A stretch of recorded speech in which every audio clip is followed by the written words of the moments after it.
a funny thing that Jeffrey Epstein had a riff about this. He would talk about if Donald became president and the pardon power, because Trump talked about this as kind of wide-eye incredulity. I can pardon anyone. No one can do anything about it. Epstein had focused on this and said he loves showing the power that he has. And he said he would do it in a childlike way. Michael. Joanna. Different colour. Well, colour. yeah. I'm in tobacco. You've got tobacco pants on. I've got a tobacco jacket. Yeah, no, it's green, maybe for Christmas. Although I hadn't thought about that. Okay. And I would take it off if I had thought about that. But anyway, it's here. Okay, well, I like it. And I'm wearing a Kurt Vile T-shirt that a reader or a viewer sent us. Sent me, actually, not you. They sent it to me. Really? You get T-shirts in the mail? Well, I'm very pleased. Thank you, Maria, for sending me the Kurt Vile T-shirt, which I thought goes rather well with my tobacco jacket. Okay, lots of comments this week saying people don't believe you have never had a McDonald's. You know, I don't know what I can say. I don't exactly know how to prove that, but I have a further point about myself that would support this and is perhaps even more shocking. Well, I can't wait to hear people. this. Okay, go forth. What is it? I don't know how to drive a car. I don't have a driver's license. I know, it's really, I find crazy that you live in the Hamptons and you don't. Well, I was never meant to live in the Hamptons. So I have lived virtually my entire adult life, certainly in Manhattan, where having a car never even crossed my mind. Then, of late, since I live in the Hamptons, it's a little bit of a. Why don't you just learn to drive? Cars are so easy to drive. I got caught up short. Oh, how do you get from here? But I do live in the center of Amagansett. So I can walk to, well, there's only two things I need to walk to. Go on. A cup of coffee and the fish store. Well, and the bus stop to get into the city. No, and the bus stop is 4 minutes away. Yes. So and the beach is a short walk away. Well, actually, I would say that cars have gotten much easier to drive now. So I would recommend that even at your advanced age, I think learn to drive a car. Well, but look at it this way: you have to have what is in this game that we're in. What game are we in? The game of life? Well, not the game of life. The game of the writing game. You need a perspective. Everybody has the perspective from the car. Very few people have a perspective not from the car, who don't know how to drive. A passenger's perspective. I've never heard such nonsense. It's a bit like, can you ski? Of course not. Okay. I think learning to drive is like learning to ski as an adult. It's hard-ish. It's not going to happen. We don't even have to have this conversation. Not going to happen. Okay, but what you're not saying is you actually have a wife who drives you around. And I bet she's a very good driver. She seems to be a very good driver. But this is only in the most recent time in my life when I do need anyone to drive me around. Because having occupied... never. I can count the days I've been out of Manhattan in my life. I think the funniest idea is you sitting in the passenger seat, just sort of looking around. It's just so funny. Yeah, I like driving. I love driving. The other thing is, and it's the most important thing, is I hate being in a car. I hate the idea. Well, that, my friend, you should have figured out before you went to the Hamptons, because the Hamptons is all about traffic for 3 months of the year. Except not my Hamptons. You live in the center of town. It's like an old-fashioned town. You live in an old-fashioned village. You walk almost anywhere you need to be. And the only time you have to get on the road is, in fact, when you have to get on the jitney to come in to see you. Okay, you're literally sounding like a Rockwell portrait come to life. That's me, an old-fashioned American. Okay, before we say anything, and God knows we have a lot to get to today, not least Hegseth, Kash Patel, you name it. Just want to remind people, we are going to be live. Live. And then Joanna and Michael, live. at the 92nd Street Y on January the 21st. So get your tickets now. And you go to 92ny.org to come and see us live, January the 21st. And the 92nd Street Y is great. I've played it a couple of times, and it's a really good space, a good audience. All right, I just want to point out one thing that I think is glorious today. Melania, your friend, and we'll get to some more questions for Melania later in the pod. Melania has released her Christmas, what do we call it, Christmas display in the White House, and she has a Be Best bauble. I think we should all get Be Best baubles for Christmas this year. I'm going to produce, and I have to go look for it, where Be Best comes from. Yeah, where because does it come comes from? an advertising campaign that she did in her model years. I use the word loosely, model years. Yeah. And I will get it, and it's a Be Something campaign. I have to unearth this, but we'll get to it. Well, I'm surprised they're not actually selling I mean, these. so she didn't make this up. Okay. All right, she copied it, is what you're saying. It's stuck in her memory. Yes, and it's copies. stuck in her memory. Remember when she copied Michelle Obama's speech? I do remember, yes. I mean, there good is point. so much about these people in this White House that is, it's just you wouldn't make this up. I'm the First Lady, so I'm going to plagiarize the last First Lady's speech. I bet she didn't know that's what was going on. I bet one of her advisors did that and thought nobody will notice. How would you think that? How would you? Well, an Right. inexperienced person would think that, right? Someone who'd never done this before would think that. But listen, Melania, if you're thinking of selling those Be Best baubles, we will buy some and send them out to our Be Beast tier of subscribers, our membership crew. We've got some new Be Beast names to read out as well at the end of this. All right, but the truth is we've got very important things to do. We've got to get through Pete Hegseth, what's going to happen to him. We've got to get through Kash Patel. We've got to get through Alina Habba, Lindsay Halligan, the pardoning of Juan Orlando Hernández, who was jailed for 45 years, 500 tons, had a lot of cocaine at America. And then we have to get to the fact that I think Trump is not going to build a ballroom in the East Wing. He's going to build a fucking convention center. He's building a convention center. That thing is getting bigger and bigger by the day, and the architects had enough.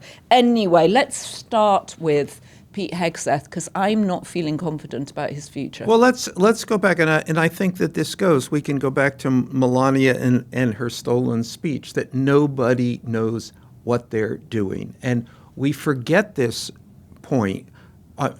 This has been such an aggressively active year for Donald Trump, right? That we forget the fact that underneath this, that this is all just skin deep, and underneath it is a well of incompetence, the likes of which we have never seen. Okay, so we've got Pete Hegseth, or as I like to call him, American Doll, at the Department of War. Okay, so he overseeing has warrior culture. Yes, what he has, and he has. It is. I shouldn't be laughing here because this is horrible. But so he is bombing these small boats, which are said to be involved in drug trafficking. They may or may not be. He has killed so far, I think, 80 people. Correct. These are drone flights, and they just blow them out of the water. These small boats. But then the Washington Post had a piece in which Pete Hegseth has purportedly said, oh, we don't want anyone left alive. So they bombed the boat, and then the few people left who were hanging onto the wreckage, they go back and they kill them. Now, that is patently a war crime. Right. But which Republicans are acknowledging too, yes, right? But which is interesting. Exactly, because the other thing about virtually everyone in Washington, Republicans or Democrats, who very clearly understand. I mean, you're not going to find anyone who in their in the privacy of their wide circle of immediate friends is not going to say, Pete Hegseth is a moron. I mean, Pete Hegseth is a joke. The former Saturday co-host of a Fox TV show. Yeah, there is nobody. I mean, this is a man who has no support within Washington, D.C., within the Republican Party. I mean, he has, or his support is the support of one, which is Donald Trump. Which appears to be wavering slightly. I mean, Donald Trump is suddenly distancing himself from maybe. I mean, I always think, I always find that actually when somebody is one of his people is up against it, that's actually a way to keep your job, because he doubles down, because there is his not only his instinct, but his policy is to do exactly the opposite of what he is being forced to do. Except that I think this time might be a little bit different, because Hegseth is being, the Armed Services Committee, the House Armed Services Committee, is setting up a report or an investigation into this, and Trump ominously said that he would not have done this. That the first shot was fine. And that it was very lethal, and it's all reasonable. So I mean, let's see if he doubles down on this, because otherwise, Pete Hegseth is finished, is toast, ought to be. All right, I've got the exact quote here. Trump says, "I would not have wanted that. The first strike was very lethal. It was fine." To me, that's Trump distancing himself because he knows there's potential real trouble here. I mean, this is also. We'll see. I mean, Republicans. That's a more reasonable Donald Trump than I am acquainted with. Well, but Trump his instinct is always to save his skin, so he doesn't want to be blamed for this, right? But that's a misunderstanding. The way he saves his skin is to double down on anybody who is attacking him at any point, and it's very hard to interpret an attack on Pete Hegseth as not being an attack on Donald Trump. Donald Trump is the person who put this absolute, complete, incompetent moron without any experience whatsoever into this job. You're not going to be able to hang that on anybody else. Well, except that Donald Trump's only instinct is self-protection. And if this gets to the point where we've now got Republicans emboldened, I think, by the Thomas Massie and the women that came out in support of releasing the Epstein files, you've now got Republicans coming out and saying, we need to look into this. This could be a war crime. It's not a question. If Donald Trump has to decide between himself and anyone else, he obviously decides. But I'm saying this whole structure of protection, of the way he defends himself, of this illusion of indomitability is not giving in ever. Never say you're wrong. Never apologize.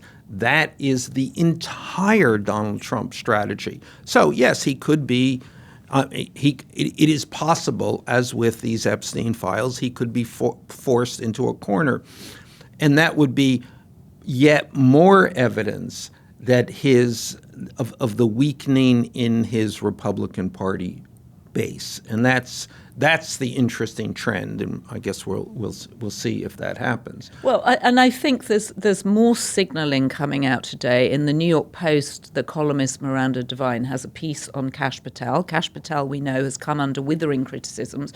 Donald Trump has stuck with him, but this seems to be very much a piece aimed at Trump. It's in the print edition of the New York Post, which we know he loves to read, and it's really saying that Kash Patel is also utterly incompetent. Well, but look at totally, and I want to get to that, but I just want to keep in mind the broader narrative here, which is that never before in the history of the American presidency have there been so many inexperienced people. This is nice. They're not just inexperienced. They're complete fools put into the highest ranking jobs in government. And obviously Pete Hegseth is one of these people. It's like, oh my God, in what world could that have happened? And then followed by Kash Patel, even greater, in what world could that have happened?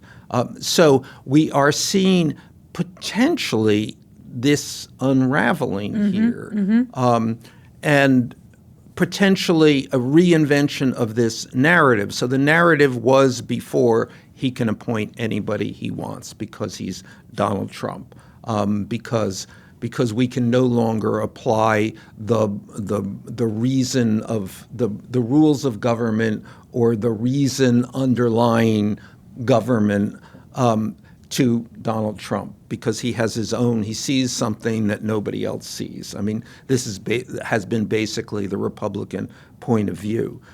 This might look like cockamamie stuff, but nevertheless, it's Donald Trump, and somehow he pulls it off. Okay, I think maybe we're seeing the opposite of that now. We're seeing, oh my God, from Republicans, this is these people truly are not only out of their depth, but fools at a level that nobody can justify. Record-breaking fools, yes. Right? And there was a very good interview in The Economist with John Bolton, where he said, when asked, or when it was pointed out to him that everybody in Washington is frightened, he said, yes, they are. And, what you have to remember is Donald Trump is not Julius Caesar. And the only way to deal with the intimidation is to stand up to it, which is what he's done. Of course, he's now been indicted. And so he's going through that whole process. But this is not. I mean, the flaw. I mean, it's perfectly true. The flaw with that is that is really about one person standing up. And it's Washington, D.C. One person doesn't stand up, or if they do, they get indicted. And what you need is the party itself to stand up. So somewhere in the engine room of a party's self-interest and consciousness has to arise a consensus that says this can't go on anymore. Right. And I don't yet see that, but it's there. It feels like there are the green shoots of that. You've got Marjorie Taylor Greene resigning. You've got the unanimous vote, bar one, to release the Epstein files, and now you've got several Republicans coming out and questioning Pete Hegseth and saying we need an inquiry into this on both the Senate Armed Services Committee and the House. Absolutely. I mean, it's there. Let's see if it lasts for more than a week, although there's a couple of others, too. But what's going to hasten it, I think, is the fact that today, we're recording this on a Monday, is the day that that people enroll for Obamacare again, and they see what their healthcare premiums have gone up to. Listen, I mean, it may be we are at that, and we've discussed this before, that we're at that inflection point, and right. Things are, because of lame duck status, because of this well of incompetence that is now bubbling up, that the next 3 years are going to be catastrophic for Donald Trump. Right. I mean, we'll see. And the off-cycle election results at the beginning of November. Right, and we have a year now, and that will play out. I mean, this is all playing toward the midterms, but we have a couple other characters. Let's not forget, in this march of the utter incompetence, we have the Court of Appeals found that Alina Habba, remember our old friend Alina Habba, has been dinged. They said she was basically appointed to her job as the U.S. Attorney in New Jersey. I'm from New Jersey. The U.S. Attorney in New Jersey illegally. And so she's been pushed. The appeals court says she's not the U.S. Attorney, which means that anything she's done as the U.S. Attorney is essentially illegitimate. So now this will go to the Supreme Court, and that's another story. But we have a whole set of these people, these incompetents, who Trump has put into U.S. attorney slots around the country. Lindsay Halligan. Our other old friend, Lindsay Halligan, who also had the same thing. The court last week, was it? Yes.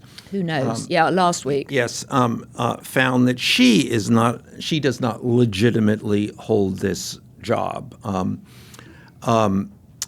And again, both in Alina Habba and Lindsay Halligan, and remember, these are the two women who somehow actually went to law school, but with scant legal careers, who then Trump recruited onto his legal staff. He met Alina Habba at his country club, a fixture. Right? Yes, his New Jersey country club. She was a fixture around the pool there. So he hired her as one of his personal attorneys. Lindsay Halligan, I think he met her at the golf club in Palm Beach, hired her, and then he would go around proudly saying to people during the campaign, I may not have the best legal team, but I have the hottest, and then show the pictures of Lindsay Halligan and Alina Habba heads together on his iPhone.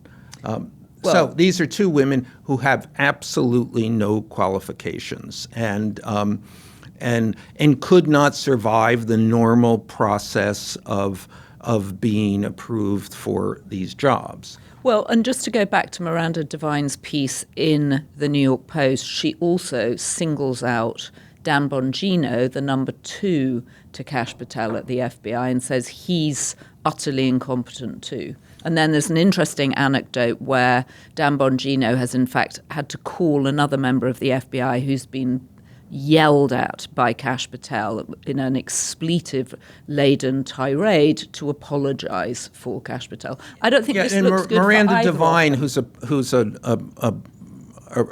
columnist for the New York Post, which is it's a thing apart from all other columnists and journalists. I mean, she's a New York Post Murdoch apparatchik, but that would be, if she's writing this, right. This is coming from somewhere in the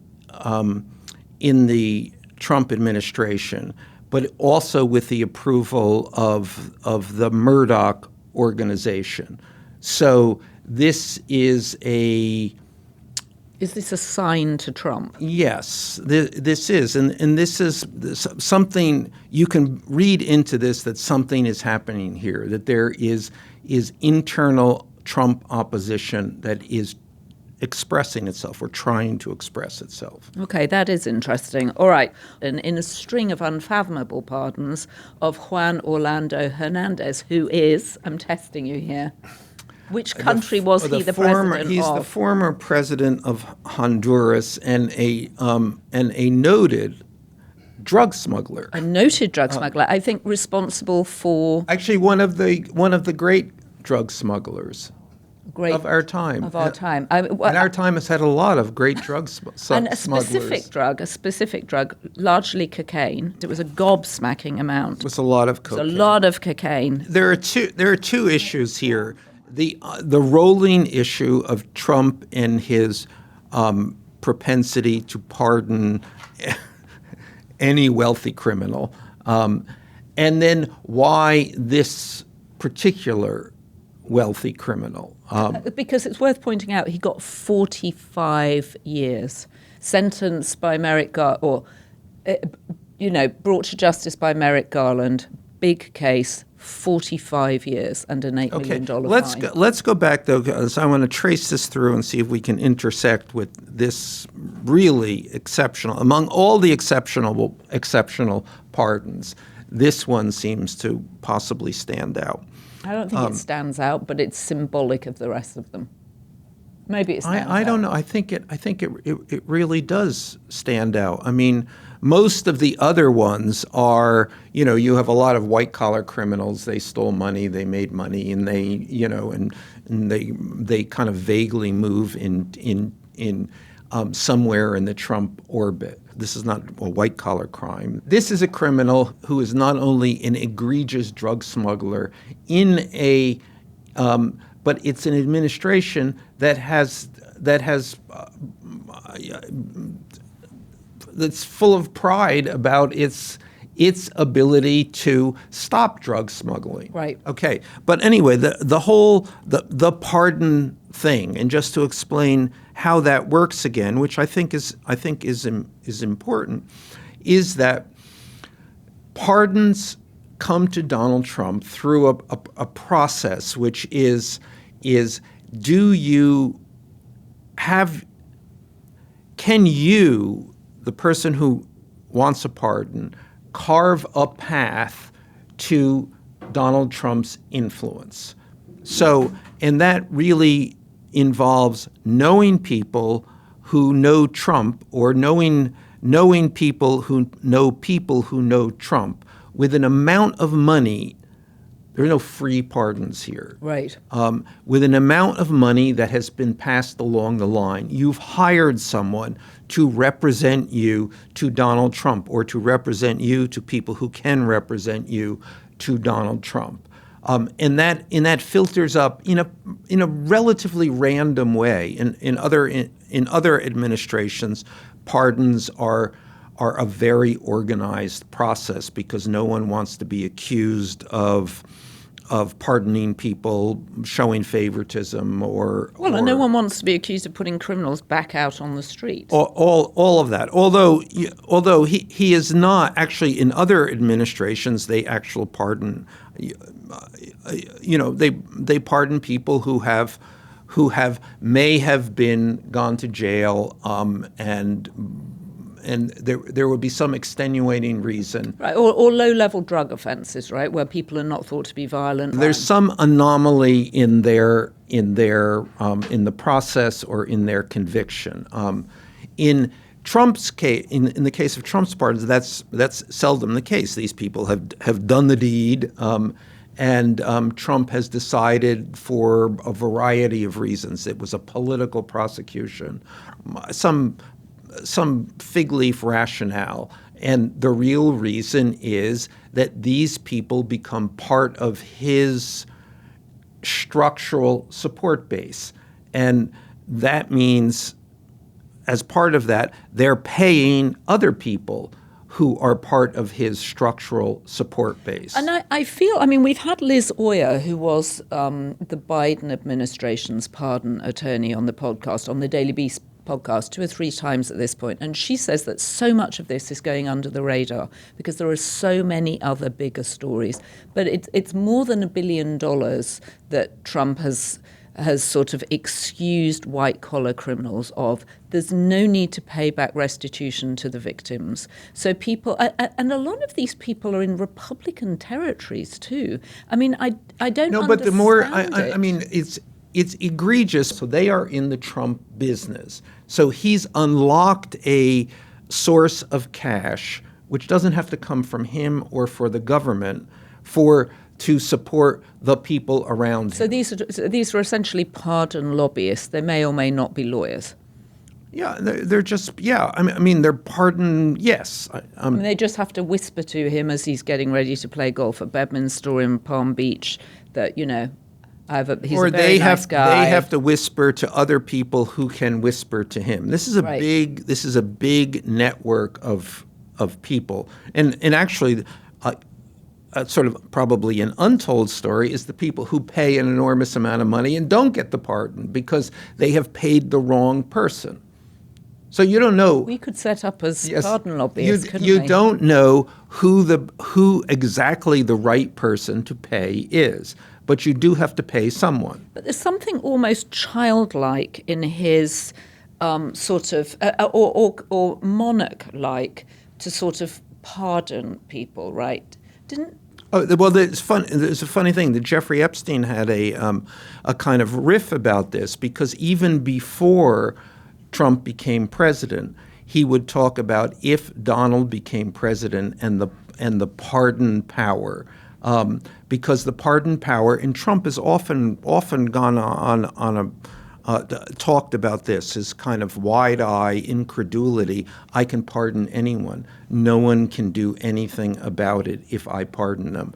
I have absolute power, absolute pardon power.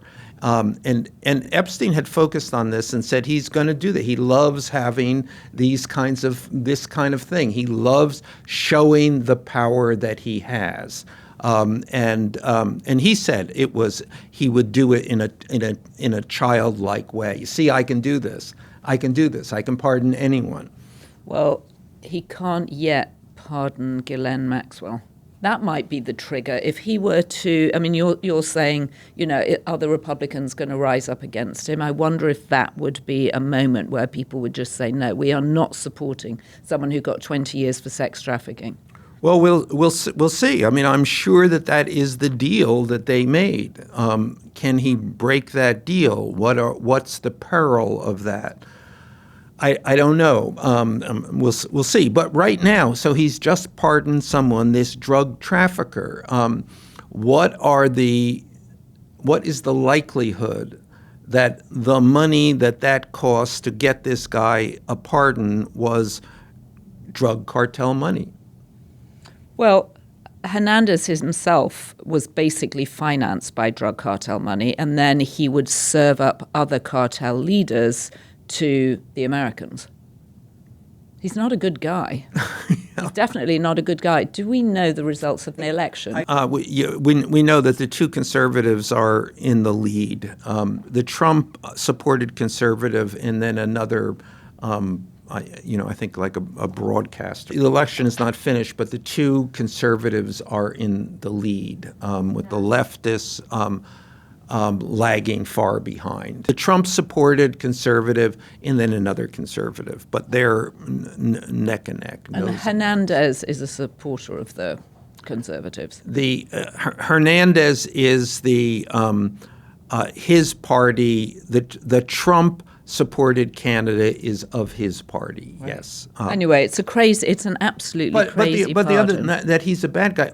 Almost all of the people Trump has pardoned are actual bad guys. You're not going to survey this and say, there's a deserving guy. No one would appear to be deserving. Well, and interestingly, the opportunity cost of that is the people who are in jail wrongly, who do deserve to be pardoned and who can't get anywhere near even seeing someone for a pardon.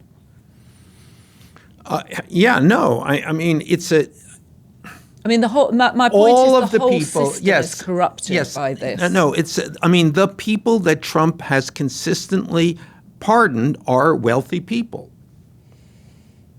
Okay, well, he only likes rich people. Talking about rich people, do we want to discuss the New York Times piece on David Sachs, his AI advisor? I do. Who somewhat brilliantly, and this is his act of genius, managed to get the job as AI advisor to the White House and maintain his status as co-founder of Kraft. So let's just go over our thing. We've done the morons, we've done the pardons, and now we're doing the grift. Now we're doing the rich people. Now we're doing the really rich people. Yes. My inbox filled up yesterday over this piece, and I would say it was split. Half people thought David Sachs was outrageous. The other half thought it was outrageous the New York Times had gone after him and said this is why business people do not go into politics, because they don't want this kind of treatment. Well, there's a simple answer to that is business people should not go into politics. So clearly, David Sachs wanted it both ways. I want to go into government and have an influence on the area of business that I am in, but I want to continue in business. So this is also an anomaly. This is in no other administration would this have been this kind of glaring conflict. This is called a conflict of interest.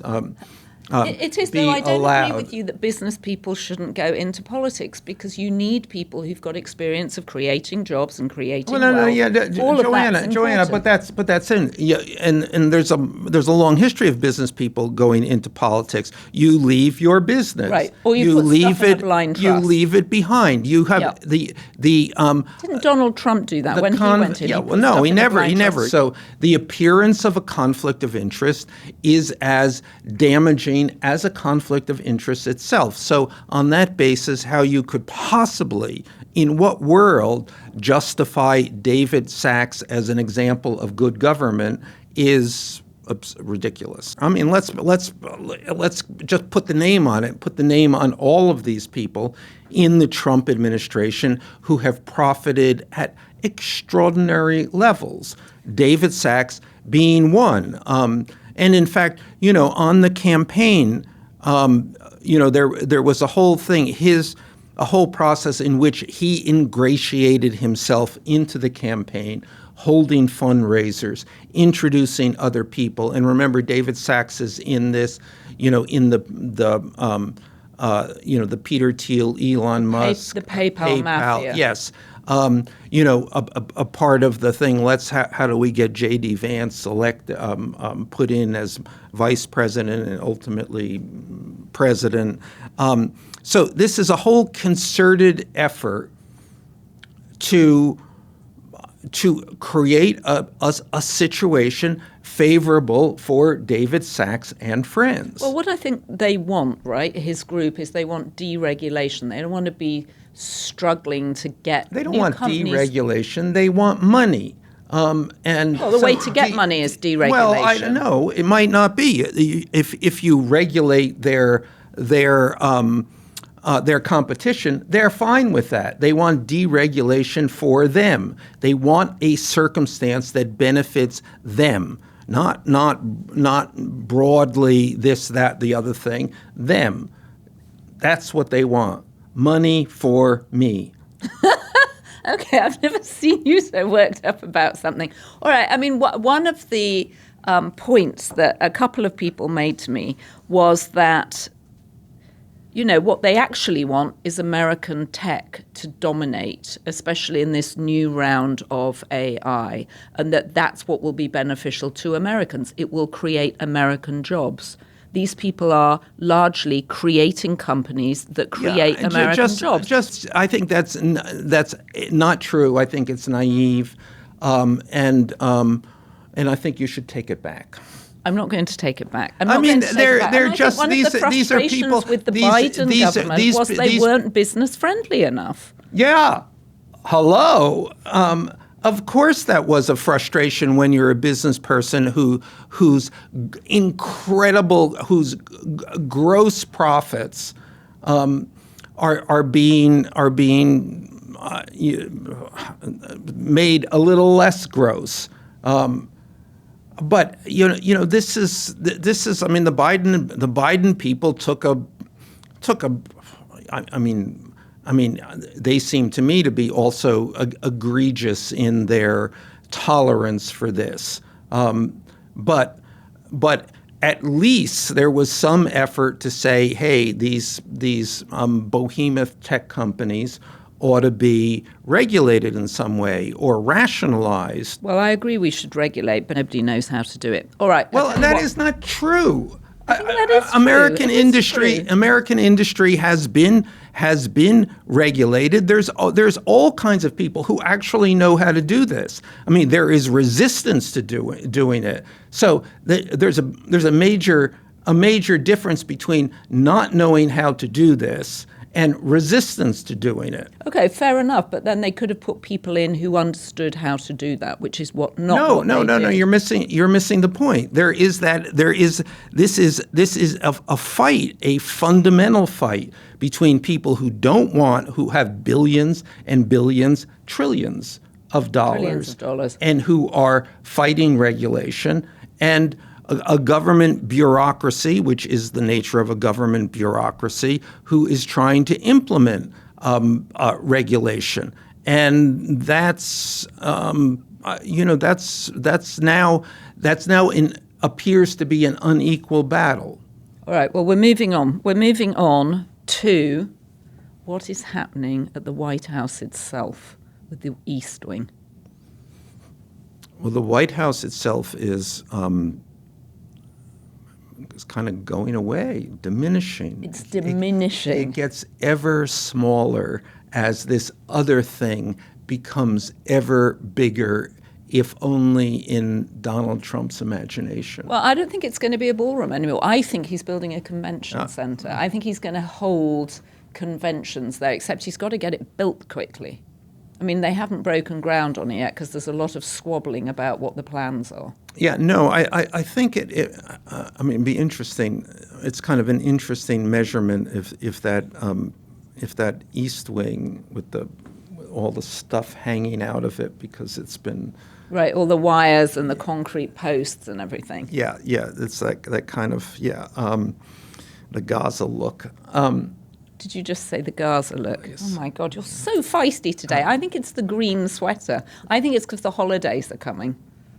You're feeling a frisson of hatred for the holidays. You hate the holidays? Oh, of course. Of course. Okay, back to the convention centre that is going to dwarf the. But I think it will be interesting if that stays. If we just see that truncated east wing, if nothing really replaces it, because I think he's going to run into problems. And I think it's a measure. The weaker he gets, the more difficult it's going to be. Although he goes around announcing, I can do anything. It's like the pardon thing and Jeffrey Epstein. I can do anything. I can build anything here. I have all the land. I have all the power. I'm going to do it. And now I'm going to build a ballroom. No, I'm not going to build a ballroom anymore. I'm going to build Versailles. Right. It's going to be bigger than a ballroom. Well, and what's so interesting is the architect, McCrary, is clearly stepping back a little bit. They're all feeling a little nervous, you can tell. And then there was an interesting interview with Jamie Dimon, CEO of JP Morgan, with Erin Burnett on CNN, and she asked him why JP Morgan Chase hadn't contributed to the building of the new ballroom, because we know that lots of American companies have. And he didn't. He stopped short of saying, we are not going to bribe them. He said, well, we've got all sorts of regulations. We can't do things like this. But then what he said was, and there will be other administrations, i.e. he can see the future, it's coming at us, and he doesn't want to throw everything in the Trump basket. And it's hard not to believe that people, I felt the architect was thinking the same thing. I don't want to be the architect who's built a convention center on the White House. That will crash my business. Yeah, no, I'm, again, and this is, I mean, you can extend this out until everything about this administration. How much do you want to be associated with this? And certainly up until now, the Republicans have been all in. Right. And are we now seeing a kind of, people pulling back from this? I mean, that would be the illogical effect of a lame duck presidency. Well, and also they were so giddy with power when they got elected with all three branches of government. And now, especially post the off-cycle election, it feels like there's a very quick sobering up of people. By the way, All In, the name of David Sachs's podcast. Is ours bigger than David Sachs's? Well, funny you should ask that, because when I looked at their numbers on YouTube, they were very similar to ours. They've been going much longer than us, and they have more subscribers. They've got double the number of subscribers on YouTube. But we started much, much more recently, and we seem to have similar numbers in terms of actually people looking at each episode. On the campaign trail, there was a lot of the Trump people took particular note of David Sachs's unctuousness around the president. He was a real fawner. Okay, and then they've also... A real ass-lick. You're just feisty. It's the green cardigan. I think brown has a sobering effect. All right, I do want to talk about Melania, because having said in her first term, I fucking hate Christmas, I hate Christmas, she's now embracing Christmas with her Be Best baubles on the blue and white Christmas tree that they unveiled at the White House today. Thoughts? I have no thoughts on this. No thoughts? Zero. I mean, it's just this is what how much was. Would you have a thought if I threw out what the theme is? Home is where heart is. Home is where the heart is, but not her heart. Yeah, I was just going to say yes. Yeah. No thoughts? No. Have you got your Christmas tree up yet? You have, haven't you? You've got your Christmas tree up it's already. Not my wife and children went to cut the Christmas tree yesterday. I did not go with them. I bet you have real candles like the Victorians Yes, had. and it was actually the tree arrived. It rained yesterday, so the tree is very wet. So it's standing outside. It will dry off today, and then it will be there. Is it a tall tree? I haven't looked at it. All right, so we've got some questions for Melania. And again, just reminding you, Michael has an ongoing legal scenario with Melania Trump where he's planning to subpoena her and ask her lots of questions. So if you have questions for the First Lady, don't hesitate to put them in our comments on YouTube. And remember that I will be in a position to ask her these questions under oath. You'll be under oath, or she'll be under oath? She'll be under oath. She'll be under oath. Okay, so many people reacted. Well, I guess they'll put me under oath at some point, too. Everybody's under oath. Everybody's under oath. So a lot of people responded to your observation, or perhaps observation isn't the right word, but your comment that Donald Trump, during his first administration at least, was gobbling burgers in his bedroom, which a lot of people think that perhaps, well, they're curious to know, does Melania do that? So ask Melania what she eats. And remember, they don't share a bedroom. Everybody understands this, right? The first couple since JFK and Jackie not to share a bedroom. JFK and Jackie didn't share a bedroom? Oh, no. Was that because he had back pain? Yeah, I mean, and he also had other things going on. Other things going on in his bedroom. All right, so does Melania cook? Did she cook growing up? Do First Ladies ever cook anything in the White House? Could that somehow be relevant? Yeah, I would be hard-pressed to think that that's relevant, and I would be hard-pressed to imagine Melania in the kitchen. I'm in kitchen now. Kitchen making toast. Okay, ask Melania. Michael, this is from Patricia5686. Michael, I recently saw that Melania is starting a film company called Muse. I saw that too. Would you ask her who is bankrolling this for her? Was she thinking you would by threatening to sue you for $1 billion? Good question. Are you in fact potentially I am going to be yes. You're going to be her leading investor. You think it will be my billion? Do you think David Sachs is investing in Melania's Muse? Yeah, well, I know that. So they have the Melania documentary, which Amazon is supporting. Amazon has paid her $40 million. She gets a big piece of the back end, and then she is selling at $10 million a pop corporate sponsorships too. So I don't think that she's having trouble raising money at this point. What form are the corporate sponsorships? Because I'm struggling to understand. Does that just mean you have your name at the beginning? At the end. Oh, at the end. This movie is brought to you by... Well, I don't even know. Probably it may just say, with thanks. In other words, how do you give money to the First Lady in a way that is not going to send the First Lady to jail? Well, I'm a sponsor of this movie. What do I get for that sponsorship? I get my with thanks from all of them: Apple, Amazon, Meta, the drug Palantir, the following drug cartel. Yes, and that's what it is. But why are you doing that? Well, because you're buying the theoretical goodwill of the First Lady. Well, and of her husband then. So Jill Branton wrote in saying, please boycott Melania movie and Amazon. But actually, I think we want a watch party. Don't we want to expose the movie? Don't we all want to know much more about Melania, not less? I'm very intrigued by it. No. I mean, I can't see. Yes. Anyway, yes, obviously. I mean, she could have sold sponsors for her book because there's nobody thanked in her book. We've made this point before. In fact, you made the point to me. Literally nobody is thanked in the Melania book. Yes. But the Melania book appeared before her husband was reelected president. I've always thought that was one of her, a hedge. Why would she have published the book before the election? instead of after, when it would have been much more valuable. And I think, well, she thought, I mean, he might not get elected. might not win. Right.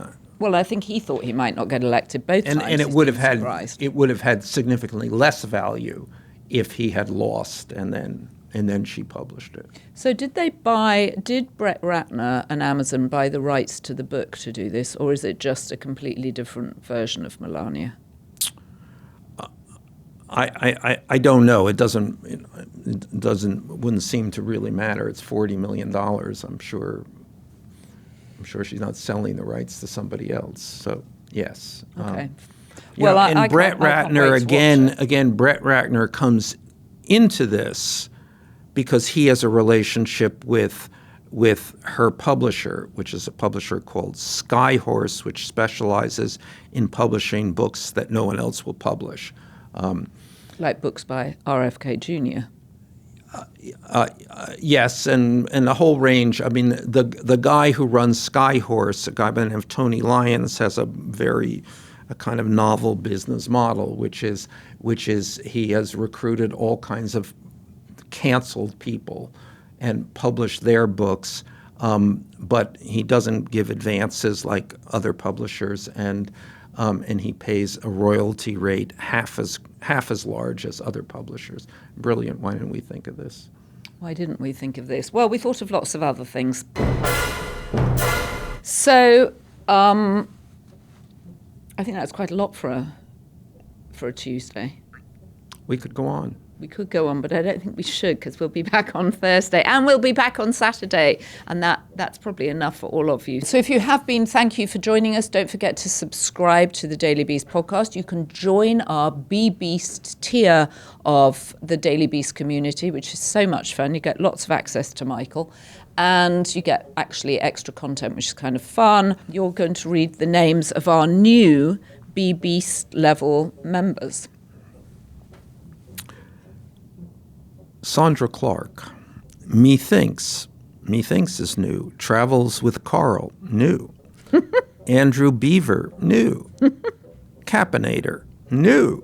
Harry Clark, I think, is new. Dawn McCarthy, new. Daniel Doglover, new. M. Griner, Fulvia Orlando, Herbie, these are old favorites. Andrew Mellor, Laz Conde, Bonzo, Val Love Francisco, Andrea Hodel, Bocock DC, Sharon Shipley, Connie Rutherford, Karen White, Heidi Riley. What else? Devin, Anna, and Jesse. As always,